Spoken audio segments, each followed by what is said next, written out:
El pasado 28 de marzo se dio un vuelo con cubanos deportados desde los Estados Unidos. En el vuelo se envió de vuelta a la isla a un total de 61 personas. Entre ellos había dos menores de edad, un adolescente de 13 años, y he podido confirmar en las últimas horas con el padre de esta criatura de 2 años que su hijo fue deportado desde los Estados Unidos, un bebé de 2 años, junto con su madre. Este padre con quien conversé y quien me pidió que de momento proteja su identidad porque la madre del bebé, que está ahora mismo en Cuba, se siente muy afectada por todo lo que pasó, me explicó cómo fue el proceso. Me dijo que su esposa, con la que ha estado casada por 10 años, que tienen este hijo en común, que tiene 2 años cumplido aquí en los Estados Unidos, entraron por Eagle Pass el pasado 8 de enero.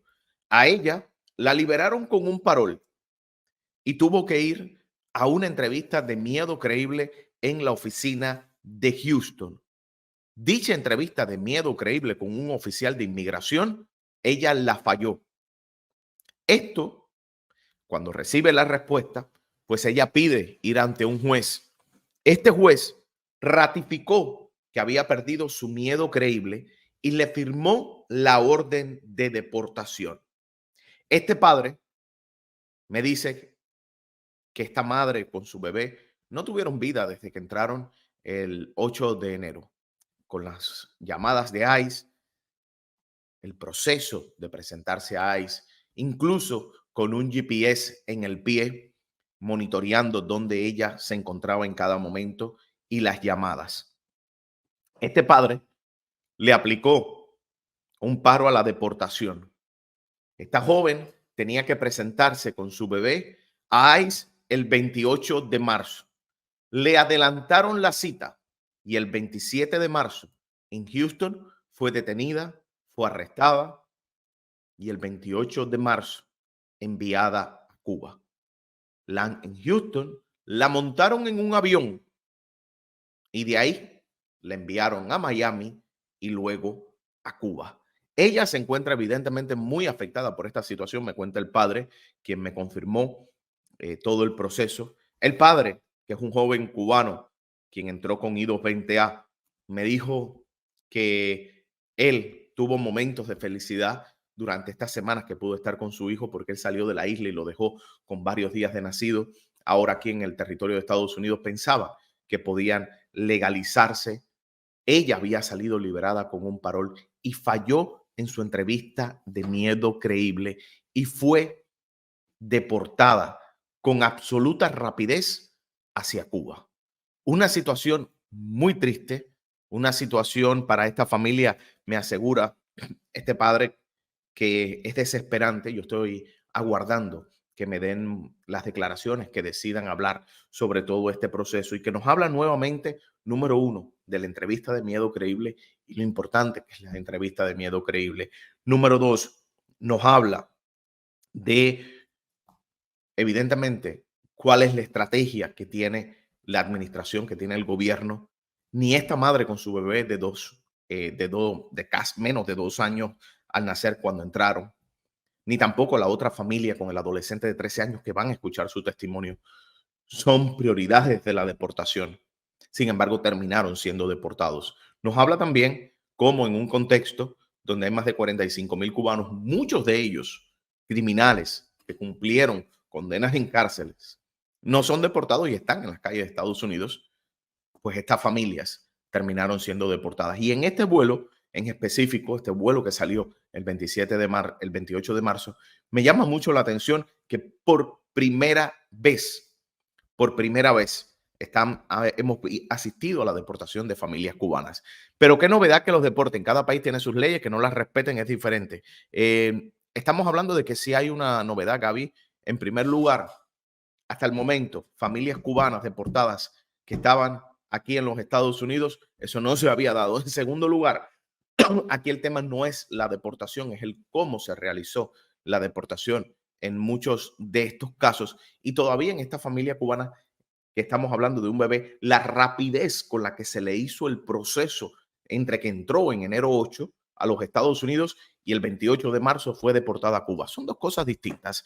Hablando de este tema de la deportación, desde Cuba, este adolescente cubano que fue deportado en este vuelo hace precisamente una semana, hizo un video donde relata todo lo que vivió.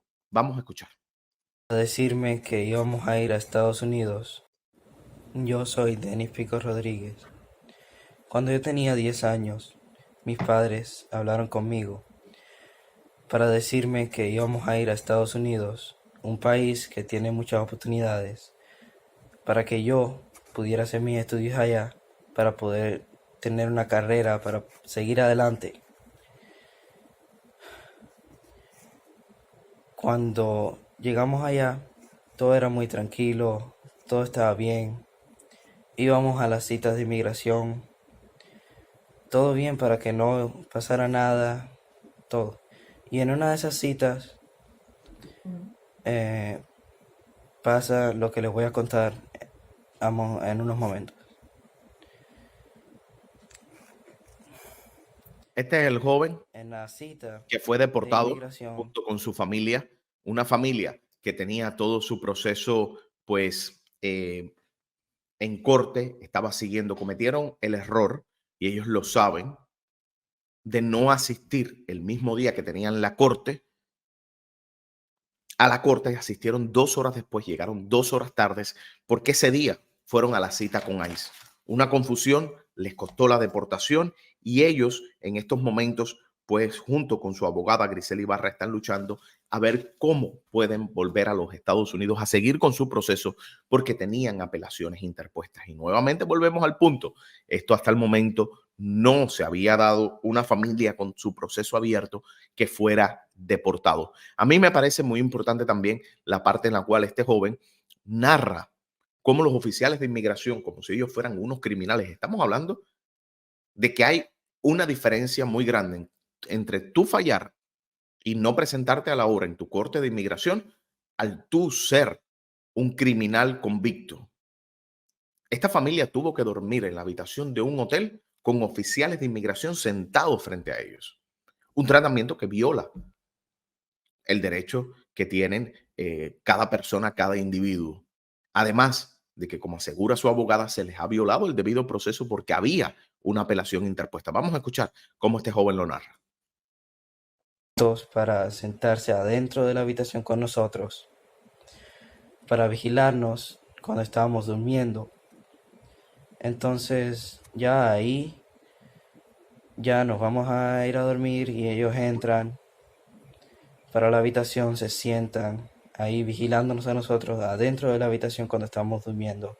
Ellos estaban hablando alto y era difícil dormir porque ellos estaban hablando muy alto, la conversación de ellos, con eso no se podía dormir. Entonces ya pasa la noche, al otro día por la mañana nos nos despiertan muy temprano a las 6, 5, casi 6 de la mañana y nos trasladan para la supuesta corte que íbamos a tener en Miami.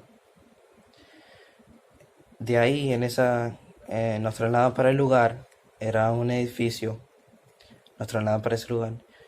El hombre con una de las mujeres se baja a entregarle los papeles, nuestra pertenencia, a un oficial de inmigración. Y la otra mujer se queda con nosotros en el carro, como vigilándonos a nosotros para que no saliéramos del carro, para que no hiciéramos nada. Y ahí le dan los papeles, todas nuestras pertenencias, y entonces nos trasladan para el otro van que tenía el oficial para trasladarnos a nosotros para la supuesta corte que teníamos. Y mi papá pide hablar con la abogada por una segunda vez, como le dijeron allá en inmigración en Charlotte, que tenía el derecho de hablar con la abogada cuando llegara a Miami. Él pidió hablar con la abogada, pero se lo negó el oficial que nos iba a trasladar. Se lo negó y le dijo que ya había un avión esperándonos a nosotros para ir para Cuba, trasladarnos, ya que estábamos deportados para Cuba, que no había por qué llamar a la abogada, que no había remedio ya. Y entonces nos trasladan para atrás, para la parte de atrás del edificio, que al final descubrimos que no era la corte, que era ya un aeropuerto de deportación. Y habían varios buses, guaguas, de presos que tenían cadenas, esposados, y yo estaba asustado que nos iban a poner cadenas, que nos iban a esposar. Entonces le pregunto a mi mamá que si nos van a esposar, que, que tengo miedo. Y ella me dice que no, que todo va a estar bien, que todo está tranquilo. Ya pasa un rato, nos trasladan para el avión y ahí ya, el avión sale, llegamos a Cuba, ya. Yo quisiera mandarle un mensaje al presidente John Biden que por favor nos dé que nos dé un parol, que nos ayude, porque yo quisiera seguir en mis estudios, que nos mande, que él nos mande para allá, yo con mi mamá y mi papá, porque yo quisiera ir para allá, seguir en mis estudios y graduarme de la escuela intermediaria, de la middle school, para ir para la high school. Yo tenía ya pensado un plan de estudio de informática o como una segunda opción ir para el ROTC, para el Army de Estados Unidos, para pelear por ellos. Bueno, ya, ahí ya eso es todo.